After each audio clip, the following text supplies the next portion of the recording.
Olá, este é o podcast Verano. Eu sou a Isabel Hering, sócia das práticas de proteção de dados e propriedade intelectual no Verano Advogados e também head da indústria de Fashion Law no escritório. Hoje eu estou aqui com meu amigo, estilista e cliente Carlos Bach para a gente bater um papo sobre criação, moda e direito.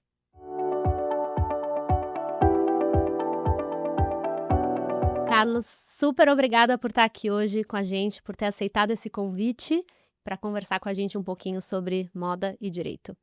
Obrigado, Isabel. É um prazer estar aqui, um prazer estar trabalhando junto do Verano, que, enfim, é um orgulho também para o ateliê.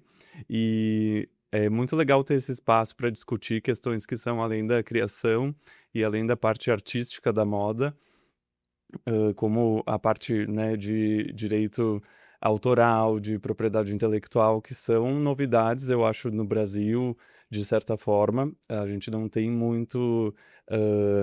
muita base disso, né, ao longo da história. Então, está sendo muito, muito importante esse espaço. Muito legal. Carlos, queria começar aqui, antes da gente entrar em assuntos mais práticos, queria entender um pouquinho, o que muda nesse mercado de noivas, né? Porque é um mercado diferente dentro do mercado de moda, né? O que você sente que muda no mercado das noivas? O que te atraiu para esse mercado? Como que você chegou nesse lugar de criar o seu ateliê? Desde que eu comecei no mundo da moda, eu sempre tive a vontade de trabalhar com outro tipo de produto, que era, esportivo. Ele era muito diferente do que eu faço hoje. Uhum. E, por o acaso, tive uma amiga que, pediu para fazer um vestido de noiva e tinha interesse que eu desenvolvesse isso de outras épocas, né, como era uma pessoa que já me conhecia. E o vestido de noiva, ele acabou sendo uma surpresa para mim pela grande complexidade que envolve. Uhum. É muito diferente trabalhar uma peça de prêt-à-porter que, é feita de maneira mais seriada, mais industrial, para um vestido de noiva que, envolve uma questão artesanal muito maior, né, Uhum. muito mais difícil. E isso é o que me conquistou. Eu acho que o vestido de noiva também tem um lugar dentro desse tipo de produto, por ser ainda um mercado que consome a alta costura. Uhum. Nós não podemos chamar no Brasil de alta costura, né, o tipo de produto que fazemos, porque ele envolve algumas restrições. A alta costura mesmo é só na França, dentro de né, de um seleto grupo, mas em termos de técnica se assemelha muito, e fora do mercado de casamento é muito difícil isso ser consumido hoje em dia. Uhum. Então esse link do casamento e da noiva com o tipo de produto é o que mais, hã, fez com que o ateliê tivesse o sucesso que tem hoje e nós fizesse com que nós trabalhássemos nisso, Uhum. até hoje. Que legal. E como que é esse processo de um vestido sob medida, eu vou chamar assim, já que a gente não chama de alta costura, mas desse vestido sob medida, né. Eu Uhum. passei por esse processo, né, eu, fui noiva do Carlos, tive meu vestido, meu sonho, materializado no vestido do Carlos e passei por esse processo do sob medida, que é de fato um processo diferente de você comprar um vestido pronto, né, assim. Então, como é que é no ateliê? Conta um pouco como é que funciona, qual que é o Processo. processo, né. Uma noiva chega lá, tem um sonho de casar com o vestido do Carlos, e aí? Hã, e aí? Nós temos 2 tipos de produto hoje no ateliê, que é o vestido de coleção e o vestido sob medida. O vestido de coleção, ele já é um produto que existe. Nós desenvolvemos, entre a equipe do ateliê, não tem, num primeiro momento, a intervenção ou a participação da cliente que consome, enquanto o sob medida, ele é um produto que é desenvolvido desde o início, em conjunto. Uhum, Muitas vezes até as amigas, a família, outras pessoas participam, né, conforme a cliente, gosta, deseja isso, uhum, mas ele começa com uma conversa, assim, de inspiração, eu costumo sempre unir, depois desse primeiro momento de conversa, as referências que foram trocadas com as referências que o ateliê também tem, Uhum. para criar alguns modelos. Nós costumamos apresentar 3 opções de croquis para cada cliente que deseja fazer o sob medida, e a partir de então, da escolha desse modelo entre esses rabiscos, essas ideias, é que a gente começa a parte de confecção, que daí envolve medidas, envolve modelagem, envolve alguns testes de 3D, de confecção mesmo, até chegar no resultado final, e isso é um processo que demora alguns meses. A gente precisa normalmente 10 a 12 meses para fazer isso com calma e bem direitinho. E imagino, o processo criativo, esse processo criativo me interessa e me inspira de certa forma, né, assim, a questão de fazer o primeiro desenho, porque no mercado de noiva a gente já teve várias vezes essas conversas, né, o quanto que o sonho daquela pessoa tá sendo materializado de alguma forma, né, as expectativas, né, as referências que a própria noiva tem e te traz, né, e contrastar isso com a identidade do ateliê Uhum. e a sua identidade pessoal, né, as suas linhas, a sua arte, né, assim, eh, quais são as suas experiências? Conta um pouquinho desse processo, mais desse processo criativo, de fato fazer o desenho, fazer o croquis. É muito curioso, assim, Isabel, porque como envolve uma expectativa e envolve comunicação, é sempre um resultado meio que nas entrelinhas, meio não claro, meio nebuloso num primeiro momento, porque às vezes a, a comunicação envolve muita coisa que não é certeira, assim, de primeiro momento. Os termos técnicos, enquanto a pessoa está descrevendo o que ela imagina, o que ela sonhou, muitas vezes não é a mesma coisa que uma pessoa da área técnica da moda hã, Vai vai fazer, vai executar, fazer, né. Uhum, exatamente. Então, esses primeiros momentos, eles são muito de tradução. uhum, Isso eu acho que é a parte mais difícil, inclusive, que todos entendam a mesma coisa dentro desse desejo e dentro desse sonho. uhum, Particularmente é uma das coisas que eu mais gosto, inclusive, do processo, porque entender o que a cliente imagina e conseguir colocar isso de maneira material, no produto é muito, satisfatória para mim. É a parte, além da modelagem e da criação, que eu mais gosto. E isso às vezes é mais rápido, às vezes é mais demorado, às vezes na primeira etapa de confecção a gente já consegue ter resolvido e a pessoa visualiza, né, o resultado que já imaginava, e muitas vezes até o final nós seguimos modificando, testando, ensaiando coisas até que tudo, né, converse de maneira ideal. uhum. É, eu acho interessante essa colocação da dificuldade da comunicação com a noiva, do ponto de vista jurídico, muito do que a gente escreve em contrato é justamente para isso, né, para melhorar o ruído. Então toda vez que, né, juridicamente, no direito, a gente está colocando ali por escrito, né, quais são os passos, quais são os procedimentos, o que que é esperado do ponto de vista de prazo, de entrega, de quantidade, né, então tudo isso a gente materializa de alguma forma, né, juridicamente, para ter isso um pouco mais claro para cliente, para não ter tantos ruídos, né. E aí eu lembrei de uma situação que você já me contou, de noivas, por exemplo, que perdem muito peso logo antes de uma entrega final, e que muitas vezes fica impossível entregar o vestido, diminuir aquela medida no limite do que ela emagreceu. E hoje ainda mais, imagino, com as canetas emagrecedoras, né. Completamente. A gente está vivendo um período que tanto as noivas quanto os noivos, não é nem só um assunto exclusivo das noivas, Uhum. eu tenho amigos que trabalham com a parte Masculino. masculina e relatam a mesma situação, a mesma experiência. Hã, Todo mundo, de uma maneira geral, está perdendo medidas ao longo de todo o processo da confecção, e isso precisa muito ser alinhavado e discutido, conversado, combinado desde o início, Uhum. para que não para que a gente não chegue no metade do processo ou no final, que é pior ainda, e tenha que fazer uma nova peça. Uhum. O ateliê trabalha com uma modelagem, que é super específica, e de certa forma complexa também. E se é a situação de ajuste que transforma essa peça em outra, para nós é muito complicado, assim, porque desenvolver uma coisa que é difícil desde o início e a gente demora um certo tempo para chegar no resultado, e esse prazo já precisa ser modificado por conta de medida e o processo precisa ir para outro caminho, nossa, a questão de tempo e de custo, disso é muito expressiva.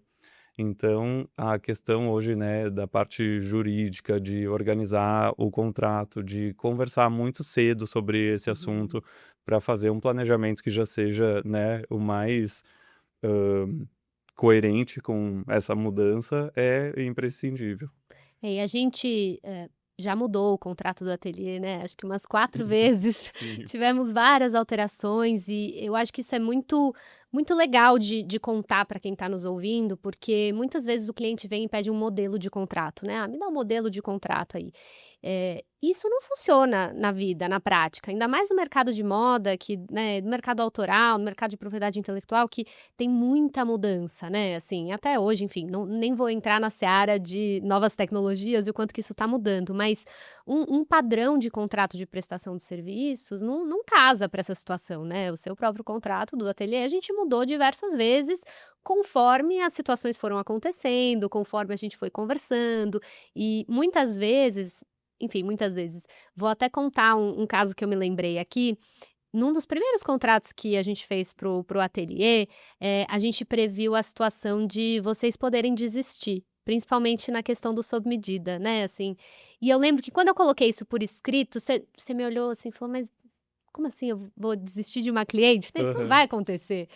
E aí, um bom tempo depois, eu lembro de você me mandando um áudio falando: "Bel do céu, você não sabe, eu vou ter que usar a sua cláusula de que vou desistir de uma cliente". Foi por uma questão muito específica, né, rolou uma situação, mas, a gente previu coisas que na época nem eram pensáveis, né, a gente nem pensava nisso. E eu nunca também imaginava que o emagrecimento de uma cliente fosse um problema, né, assim, Uma que tivesse que situação. ajustar prazos, né, então acho que isso é muito interessante de contar para as pessoas que a prática do direito, né, atrelada a esse tipo de mercado é um pouco essa, né, a gente tem que, go with the flow, ajustando conforme as situações vão acontecendo, né. E aí isso me lembrou de uma outra situação que a gente teve que foi, muito bacana, bacana não, né, bacana do ponto de vista jurídico, tá, desculpa chamar isso de bacana, Não, vamos mas eu lá. achei muito divertido, que foi uma cliente que levou um desenho do ateliê. Conta um pouquinho essa história. Pode contar? Pode, Pode, pode então tá bom. contar. E super legal a gente estar falando sobre todos esses momentos, justamente porque são questões que a gente conhece com a vivência e que por ter, a moda como um assunto sério, tratado seriamente, tão recente, né, na nossa história, a gente está descobrindo agora vivendo aos poucos, né. Mas a questão tanto do encerramento de contrato pela nossa parte, foi mega importante ter previsto e ter considerado no contrato. Eu nunca realmente achei que nós fôssemos utilizar, disso e foi necessário e importantíssimo. E a questão do desenho, o que que acontece? O ateliê trabalha, considerando todos os desenhos documentos. Para nós eles não são rabiscos, eles não são apenas, a expressão das ideias, né, mas eles são documentos importantes para, né, manter o histórico do nosso trabalho, registrado. Uhum, Então nunca foi, permitido que a cliente levasse um croquis, um desenho do ateliê, sem que isso fosse combinado ou que fosse, né, enfim, necessário. E nós tivemos essa situação onde uma cliente, sem permissão e sem, questionar, levou um desenho, dobrou ele em 2 partes, colocou na bolsa e levou. e levou justamente para outros, profissionais verem e orçarem também aquela mesma ideia. E isso foi a minha primeira grande, foi a primeira vez na minha vida, assim, que eu me senti invadido e me senti desrespeitado. Antes disso, nunca tinha acontecido e acho que é justamente pelo esforço que exige a parte da criação em termos de estudo, de atenção, né, com o universo da moda como um todo. E a gente teve, né, um desdobramento dessa situação muito curiosa. Hã, o desenho foi levado em outros, profissionais, todos eles disseram que não podiam e não conseguiam fazer a técnica do que estava sendo sugerido, que aquilo era específico do ateliê, que não tinha como reproduzir. E posteriormente foi descartado, né. E quando nós, conversamos, a Bel entrou em contato e acionou, né, devidamente como deveria essas pessoas, o desenho que tinha ido para o lixo reapareceu, estava inteiro, voltou para o ateliê, foi devolvido, e existiu pela primeira vez um respeito e um entendimento que aquilo era uma coisa séria. Uhum. Então foi bem importante e nunca mais isso, ocorreu nem de forma parecida. Ainda bem, ainda bem. E eu lembro nessa situação, que acho que é muito importante a gente pontuar, né, primeiro, a o valor da obra autoral, né, porque cada desenho, né, o direito autoral, ele vai proteger ali aquela expressão artística, né, aquele desenho. E, por mais que no direito da moda a gente tenha uma zona cinzenta da proteção autoral para peça de vestuário, né, porque ela tem uma utilidade, então a gente acaba parametrizando aquilo que de fato é Hum. protegido como direito autoral e aquilo que não é, né, que tem uma outro tipo de proteção, o croquis é inegavelmente um direito autoral, é um desenho que é seu, né, é uma expressão artística que foi criada por você. E o fato de você ter se sentido tão violado, remonta a essa situação que tá errado, né, assim, eu sempre falo para os meus clientes que se você se sentiu tão violado, alguma coisa está errada, né, assim, algum direito precisa ser tutelado naquela situação. E reconhecer aquilo como um direito autoral, né, assim, tanto que aquele croquis foi amassado, né, foi jogado fora, voltou manchado, amassado, né, assim, então é uma desvalorização daquele trabalho artístico que nos deixou bastante chateados, para ser o mínimo, para dizer o mínimo. Mas o legal é que, de fato, eventualmente o desenho voltou, enfim, a situação se resolveu de uma forma, ok, vamos dizer assim. E aí, essa situação toda, acho que eu vou me permitir devanear um pouquinho aqui, eu fiquei pensando sobre a valorização da moda em geral, né, assim, quanto que, a gente valoriza a moda no Brasil e como que a moda é vista, né, você mesmo colocou como que isso é uma coisa relativamente nova, o quanto que a gente valoriza, e eu fico pensando do lado, jurídico, né, o direito vem para tutelar ou para proteger situações que aquela sociedade entende que é relevante, né, então, cada país, cada jurisdição tem a sua própria lei, tem o seu próprio padrão, né, isso daqui aqui, é mais danoso do que aqui, e eu tenho uma sensação pessoal de que muitos casos, mesmo que a gente ganha, né, judicialmente, não tem um dano moral que é compatível com aquilo que eu, Isabel, acredito que deveria ser dado para aquela situação de, né, infração autoral, de design, de desenho. Eh, mas isso está diretamente relacionado ao valor que a sociedade dá àquele determinado direito, né. E na moda, hoje, no Brasil, assim, como que você vê a valorização do estilista, do design, da criação, né, no Brasil? Você acha que isso é diferente em outros países? Você tem experiências na França, você tem a Itália muito próximo do seu coração. Como que você vê isso no Brasil hoje em comparação com outros lugares? Eu acredito, Bel, que nós somos uma sociedade e uma civilização muito recente e muito em desenvolvimento ainda. Eu acredito que todos os humanos precisam aprender muito ainda e nós estamos longe de uma qualificação perto de, né, hiperdesenvolvidos. Eu vejo assim de uma forma diferente. Eu acho que todo mundo nesse momento tem muito ainda para crescer e para aprender. E a questão da moda em si, agora quando tu estavas falando, eu lembrei também que é muito difícil. Olha como tem muita coisa ainda para ser feita, né? Hum.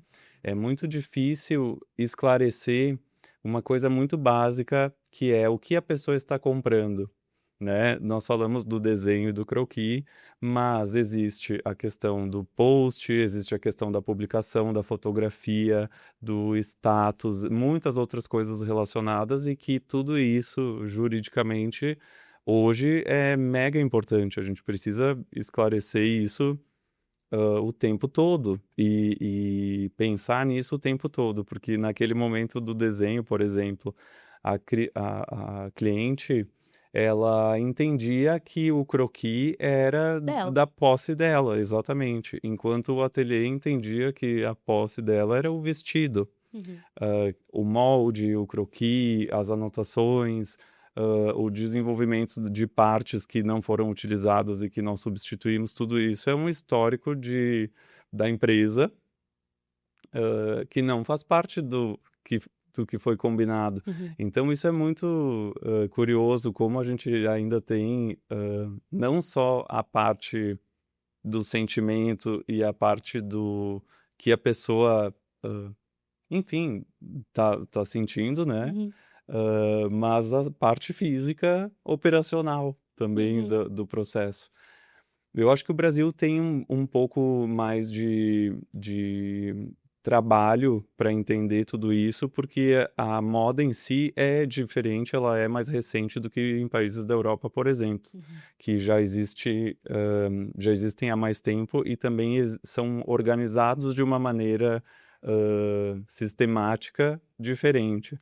A própria alta costura que nós estávamos falando, é um sindicato que só existe na França. Isso também é uma questão que me dá bastante trabalho, porque o ateliê no Brasil se encaixa dentro de um sindicato de costura que é diferente, né? E não é a mesma coisa, nós não temos os mesmos cargos, nós não temos as mesmas atividades, o mesmo processo que uma fábrica de confecção tem. Uhum. Até o significado do que um ateliê representa e do que uma fábrica, uma confecção representa, são coisas completamente diferentes. E isso a gente ainda no Brasil está se localizando, está tendo que Uhum. entender muito como operar e como registrar, né, Uhum. todas essas partes. Isso me lembrou, de uma outra situação, né, que, a gente passou e eu já passei também com com outros clientes, de uma mesma, costureira que tá ali focada naquela peça, ela precisa terminar aquela peça, porque é a mão dela, é o bordado dela, é aquela peça que é única, que é exclusiva, que tá ali pensada. E aí tem, de um ponto de vista trabalhista, né, os tempos, né, assim, quantas horas que ela passa naquela peça, tem um prazo de entrega, né, como é que você faz para cumprir com legislações trabalhistas e ao mesmo tempo manter a qualidade da peça e manter a identidade da peça. É, a gente nem tá nós não estamos focados aqui na questão, de equipe, de empresa em si, trabalhista, mas, já é uma parte que por si só rende muito estudo e muita conversa, porque Uhum. é diferente, né, o ateliê não é uma confecção tradicional e ao mesmo tempo ele não tem, um lugar no Brasil oficializado, ele é, né, um tipo de serviço e de produto diferente, que não existe essa equalização, mas de todas as partes é muito específico, né. Uhum. A questão criativa e a da própria mão de obra aqui também é criativa, né. Quando a gente Sim. não está falando de uma operação que é tão, organizada dessa maneira de como é que chama? De partes, assim, de processo Uhum. dividido, né, numa Uhum. cadeia muito específica. E tem uma sensibilidade e precisa de uma sensibilidade envolvida, é muito diferente, é muito, delicado. Uhum. Por isso, sempre que acho que a conversa e a troca de ideias precisa ser muito frequente e atualizada, hã, o tempo todo, para a coisa ficar, né, um pouco mais, hã Hã, hã, bem, assim, para o assunto ficar bem para todo mundo. Uhum. É, e, vejo que o direito da moda, né, assim, era muito ligado exclusivamente nessa questão de propriedade intelectual, de fato, historicamente, e agora a quantidade de assuntos que a gente tem, né, assim, nem só trabalhista, a gente tem assuntos tributários, a gente tem assuntos ambientais, né, assim, com outras naturezas de cliente, com desperdício, e aí você também tem uma pegada no seu próprio ateliê mais sustentável, com tecidos, né, que tem essa origem mais sustentável, que é muito legal, inclusive o meu vestido eu fiz questão de fazer com um desses tecidos, mas é muito mais, né, do que só uma questão autoral e no escritório a gente tem visto, né, essa tendência de que é uma indústria complexa, né, tem várias questões que a gente discute sob a perspectiva jurídica que não é exclusivamente, a questão de propriedade intelectual, né, então Exato. legal conversar um pouquinho sobre esse tema também. É bem importante. No fim, a moda tem uma participação muito grande, né, no mundo hoje, tanto da parte ecológica sustentável, quanto da parte, da cadeia e da própria contratação, né, no número de pessoas e todos os processos que são envolvidos. Então tem muito espaço, assim, e todos merecem ser discutidos, porque acabam refletindo na sociedade de uma maneira ou de outra, né.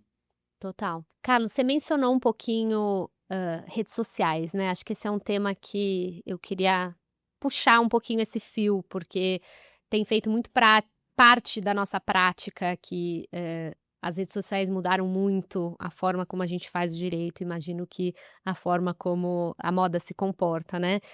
Como você vê redes sociais, Instagram, TikTok, mesmo o WhatsApp, né, assim, mudando a moda? Nossa, completamente. Não é uma mudança apenas em um ponto. Nós temos visto, né, juntos que envolvem, meu Deus, não só a criação do vestido como, e das peças, como a identidade, como, a construção da marca como um todo. Acho que se fosse possível sentir o cheiro do espaço pela rede social, até isso seria, copiado ou traduzido de alguma maneira. Então é muito importante, eu acho que o tempo, né, de reação, o tempo de criação, de processo, de, divulgação, o tempo de emoção sobre aquilo também acho que mudou completamente, e o mercado precisa se adaptar, né. Uma coisa que o ateliê vive hoje, que é curiosíssima, assim, além da cópia e além da reprodução dos modelos e do design enfim, do produto, nós temos visto muito essa questão do espaço, da estética, da linguagem, da maneira de divulgar também sendo reproduzida. Eu acredito que as 2 coisas tenham o mesmo peso, Uhum, porque o produto por si só já é uma coisa importante, né.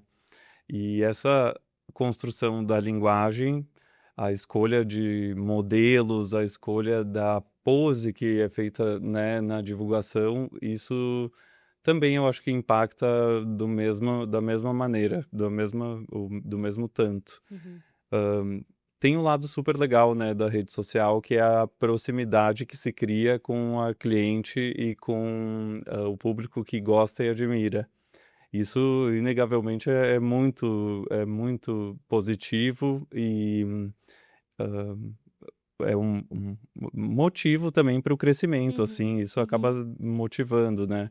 Mas é a parte da cópia, desperta uma necessidade de constante inovação e busca por uma repaginação do próprio negócio em si, que isso é um pouco cansativo. Uhum. É, a gente até mencionou, pouquinho atrás sobre o incômodo, né, assim, o quanto que quando incomoda tem alguma coisa errada. E eu vejo muito quando você me manda alguns prints, né, de alguns ateliês que estão ali, fazendo cópias que extrapolam o produto, né, extrapola o vestido, não é só sobre o vestido, é sobre o posicionamento, é sobre a estética, é sobre o filtro, é sobre a forma, e é algo que, no direito incomoda bastante, que é um aproveitamento parasitário, né, assim, Uhum, que beira uma concorrência desleal aí, quando o cliente final, o consumidor, a sua cliente tá fazendo scrolling ali e passa por uma imagem e pensa: "Nossa, é o vestido do Carlos", e ela vai ver: "Opa, não é do Carlos", né, assim, então, de fato, tem uma parte, né, de uma beira uma má-fé aqui de querer parecer, né, assim, e na indústria, nessa indústria de moda, eu acho que o legal é ser autêntico, né, assim, cada um ter a sua linha, a sua inspiração, a sua autenticidade, né, por mais que, nada se cria, tudo se copia, né, tem esse, antigo bordão. bordão, eh é legal ter a sua autenticidade, né, e quando a gente vê um post de alguém que tá copiando tudo, né, assim, tá copiando a escada, tá copiando o posicionamento, tá copiando a modelo, tá copiando o vestido, né, isso incomoda mais, você acha, do que só copiar o vestido ou você acha que seria na mesma medida? Na mesma Na medida. mesma medida. Eu acredito que seja, muito parecida o motivo e a relação ali do que acontece, mas sabe o que mais agora é uma parte pessoal, assim, Uhum, uma questão que mais me incomoda. Hoje, por exemplo, o ateliê vive uma readequação de equipe, de espaço físico, de endereço, de tudo. Nós uhum, estamos num momento de transformação, né? Saindo do Sul, chegando em São Paulo, montando uma equipe toda do zero. E isso tem ocupado uma parte do meu tempo, importantíssima, né. uhum, Eu pensando que antes disso o ateliê estava muito bem resolvido e agora nós estamos de novo resolvendo, eu fico muito envolvido com essa parte. uhum, E é um tempo que a criação e a construção desse conceito, dessa imagem, o estudo da modelo, da luz, da cena toda, tem ficado para daqui a pouco. E o que me preocupa e me estressa mais é pensar que, nesse momento, eu estou reajustando as minhas coisas e aquelas outras pessoas estão reproduzindo coisas que o ateliê já fez, então não me sinto à frente, eu me sinto mesmo no mesmo momento. uhum, Parece que a gente está ali na mesma hora fazendo as mesmas coisas e enquanto tu já tem tudo bem organizado e resolvido, eu me sinto à frente, então não é um incômodo tão grave. Eu tenho a impressão que agora nos próximos meses do que da do o que o ateliê já vem vivendo, eu vou conseguir retomar essa questão de estar à frente isso na minha cabeça, no meu sentimento, aham, né. E aí não é tão problemático. Acho que quando a gente está sendo, copiados, é sinal que nós fizemos antes e então, querendo ou não, é melhor assim, né, do que uhum, se nós estivermos copiando. Agora a questão da identidade é muito incrível como as marcas, bebem de fontes que já existem do mesmo mercado e do mesmo nicho de operação, de produto, de tudo, enquanto poderiam, né, ir para vários cantos de inspiração que com certeza deixariam os produtos mais originais. uhum. E é uma questão para mim importantíssima, eu acho que não tem nem sentido ter uma marca que trabalha com criação e a criação ser uma cópia de alguém, sabe. Sim, sim. É. Mas eu acho que a própria Coco Chanel falava que não se importava com as cópias, né, acho que foi ela mesma que falou que não se importava com cópias, porque todo mundo sabia quem ela era isso. E isso liga muito também com o mercado de luxo, né, assim, não é acho que não Isso. é para moda em geral, né, assim, mas tem um nicho de mercado de luxo que talvez a cópia incomode menos. Eu não sei se incomoda menos, hein, Bel. Eu tenho a impressão que todas elas incomodam, mas no momento que a gente restringe o público a um número, consideravelmente menor, que é o Uhum, mercado de luxo, né, de uma grande massa, fica mais, explícito e mais, como é que eu posso dizer? Mais, vem a conhecimento de todos que aquilo foi uma cópia, uhum, né, de tal momento, de tal produto. Então eu acho um pouco mais sério. uhum. Na minha percepção, é diferente de uma camiseta, um produto mais simples que é reproduzido, né, mundo afora por, meu Deus, muitas marcas, muitas empresas. Uhum. Eu acho que o mercado de luxo justamente tem uma questão tão especial e tão, pontual que isso acaba sendo maior. Interessante pegar essa sua visão. E aí, voltando a pensar um pouquinho em rede social, assim, né, que, eu vejo na nossa prática jurídica o quanto que a rede social também mudou. Você falou um pouquinho de tempo, né, assim, quanto que essa questão da reação da rede social, como isso mudou, o seu mercado e no mercado jurídico também, né, assim, acho que os nossos tempos mudaram muito. Antigamente a gente tinha que escrever uma carta com aviso de recebimento para notificar alguém, isso era enviado para um departamento jurídico, isso tinha, né, um destinatário, tinha um formato, né, e uma solidez ali Uhum. jurídica, e hoje em dia com rede social, é tudo muito rápido, né, você publica um croquis hoje, dali uma semana já tem algum ateliê que executou o vestido do croquis, né, às vezes um vestido que você nem executou ainda, que ele Tivemos tá no isso. croquis, né, assim, então Sim. e aí, como que para nós advogados, né, esse tempo de resposta, ele é muito diferente e muitas vezes você nem tem a contraparte jurídica do outro lado para enviar uma comunicação formal, né, então,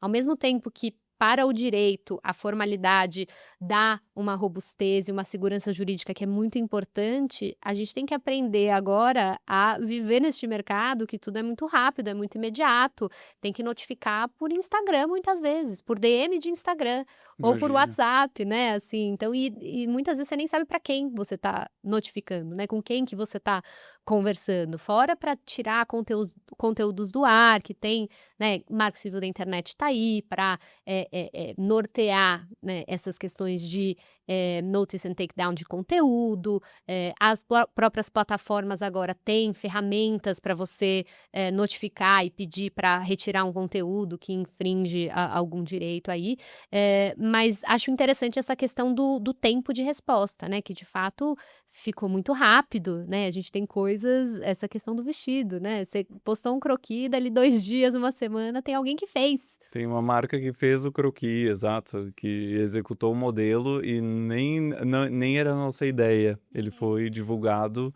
para outro intuito e acabou, né, sendo reproduzido. Uhum. Tudo isso é muito novo. Como eu estava dizendo, a gente tem ainda, muita coisa para aprender e as coisas estão acontecendo de maneira muito veloz, né. Hã, agora a questão do moral mesmo e da índole e eu acho que isso é o mais preocupante, sabe, Uhum, porque o tempo ele acaba sendo, um transporte de tudo isso de forma mais rápida ou menos, né.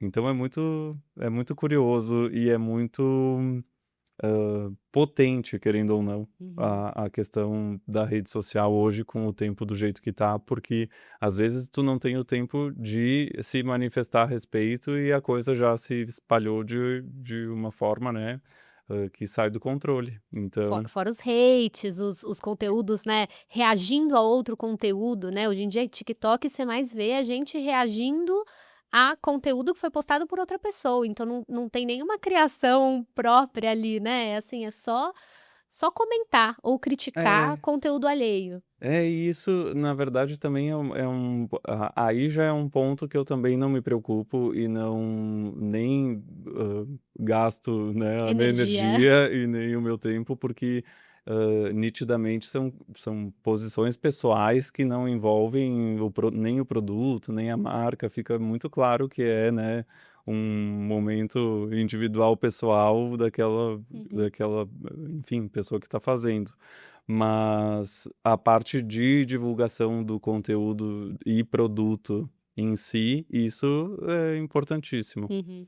E agora pensando, lembrando, né, do caso do que tu mencionou, do vestido ter sido feito antes do ateliê, é, é curioso, porque assim como esse caso, tiveram outros parecidos e todas as pessoas, marcaram, né, o ateliê ou sinalizaram que o ateliê tinha sido, ou antes ou depois da tua participação, Aham. né.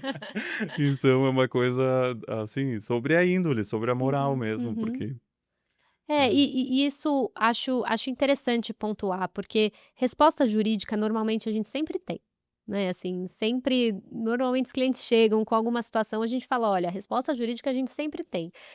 Agora, o quanto que isso de fato incomodou, até onde você quer chegar e até onde também nesse mundo de rede social, isso não volta com o aspecto reputacional, né, Uhum. assim, já tivemos clientes que a gente notificou, né, em nome do cliente, e aí veio um vídeo reclamando da notificação e dizendo como que, né, tá, acionando uma máquina jurídica e cerceando o direito de expressão, né. Então Imagino. nessa rede social, né, hoje em dia a gente, lida com essas questões reputacionais também, né. Então Uhum. acho que o advogado, deixou de ser um mero, instrumentador do direito, né, ele agora é um parceiro de negócio.